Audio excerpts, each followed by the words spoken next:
Assalamualaikum warahmatullahi wabarakatuh. Kali ini aku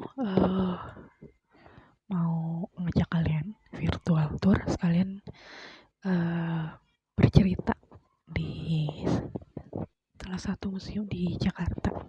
Museum apa sih yang bakal aku ceritakan? Ya, tonton terus channel Istolia Cerita Lia.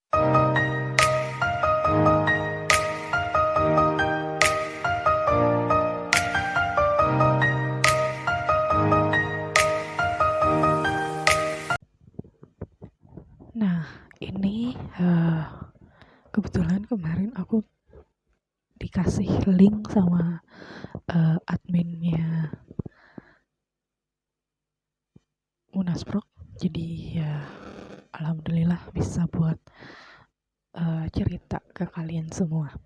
Nah, ini video gambar pertama adalah ruang tamu. Udah ada tulisannya ruang tamu ya. Nah, ruang tamu ini adalah tempat di mana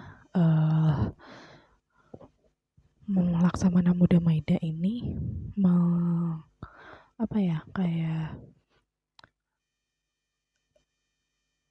mengizinkan Soekarno Hatta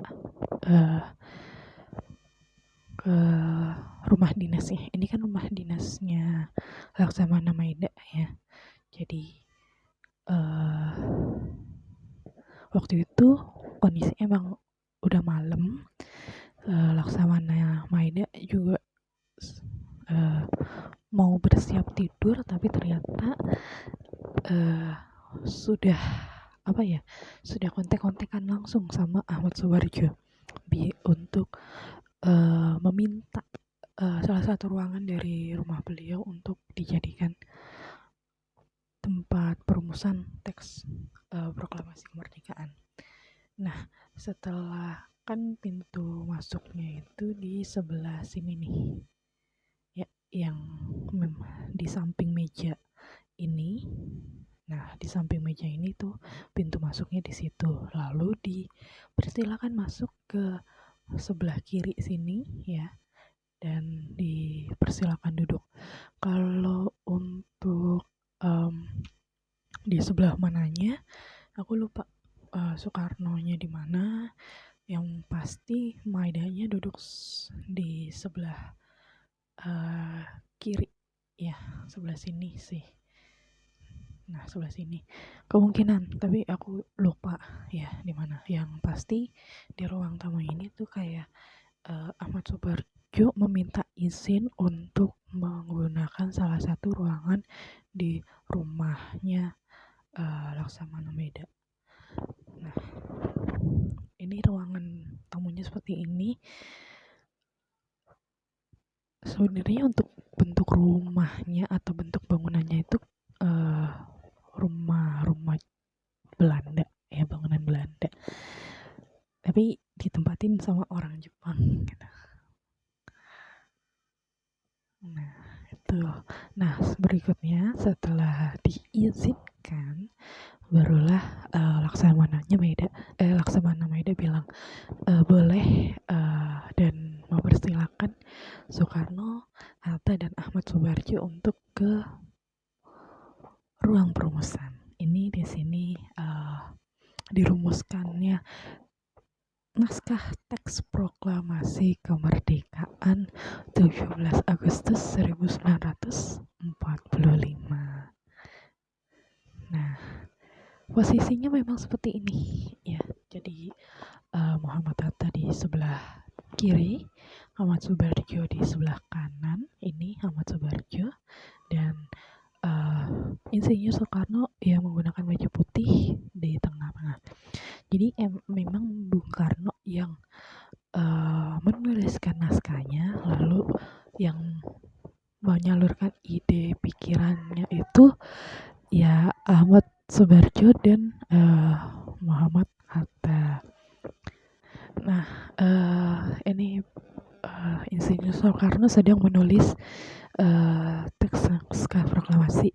Kertasnya itu karena memang tinggal selembarnya, jadi ya namanya orang numpang terus minta kertas kan jadi kayak segan gitu kalau misalnya salah terus gitu. Jadi makanya di teks proklamasinya itu kan yang di sebelah situ tuh yang di dinding ada beberapa coretan ya.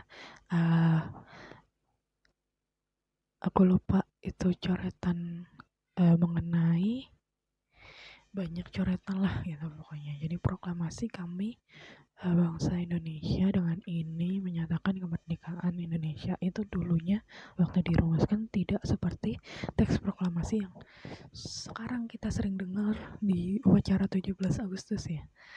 Nah, dan pulpennya juga pinjam dari para pemuda yang hadir.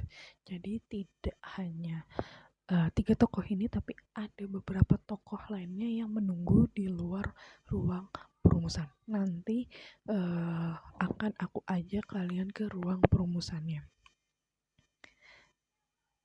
Nah, jadi seperti itu teks proklamasinya. Dan ini ruang perumusan. Ini ikonik banget dari Museum Perumusan Naskah Proklamasi sih. Jadi kalau dari luar itu sudah terlihat patung dari Bung Hatta, Ahmad Subardi, dan Soekarno. Berikutnya, ruangan berikutnya ya.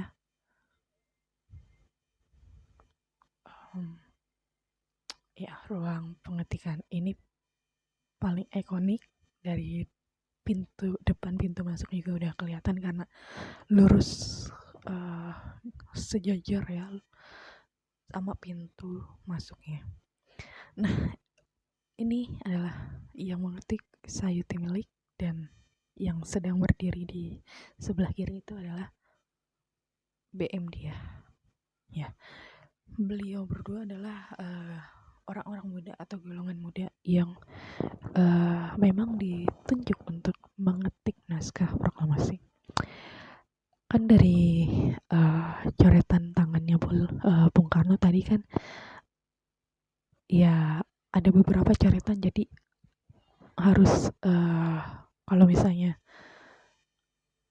apa ya bisa gampang dibaca itu ya diketik, karena kan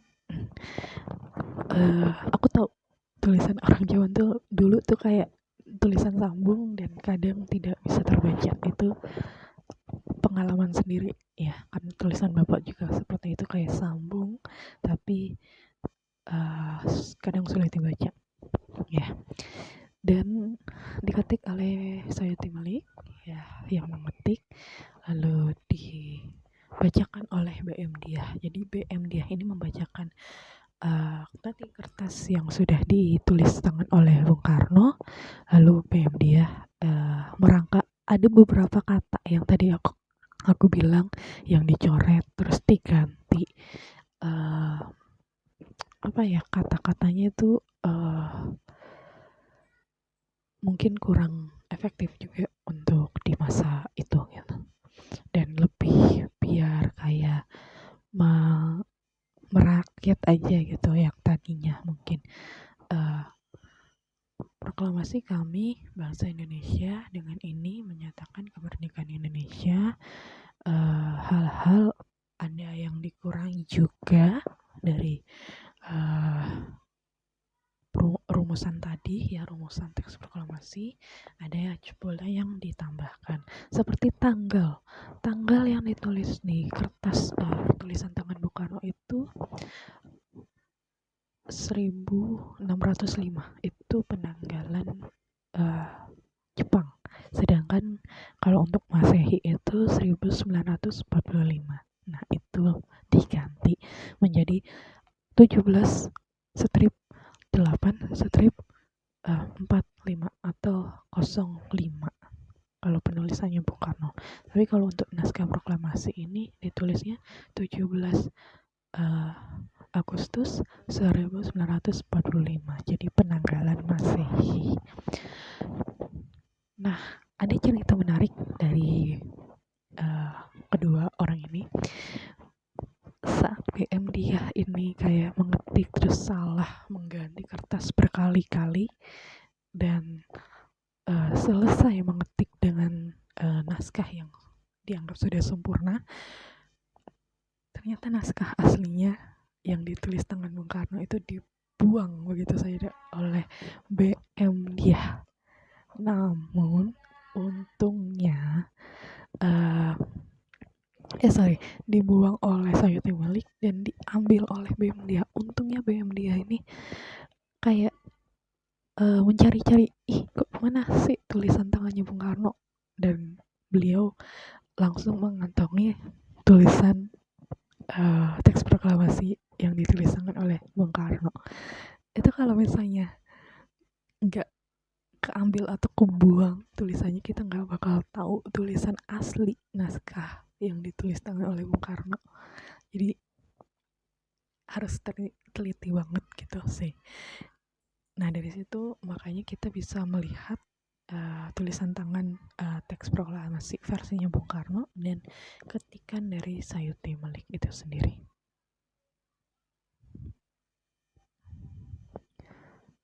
Oke, untuk ceritanya mungkin nanti akan dilanjutkan. Ini masih baru ruangan 3 dan masih banyak ruangan lain. Terima kasih yang sudah menonton channel Istolia. Kalau pengen tahu lanjutan dari Museum Perumusan Naskah Proklamasi ini, tetap tonton channel Istolia Cerita Lihat. Terima kasih. Wassalamualaikum warahmatullahi wabarakatuh.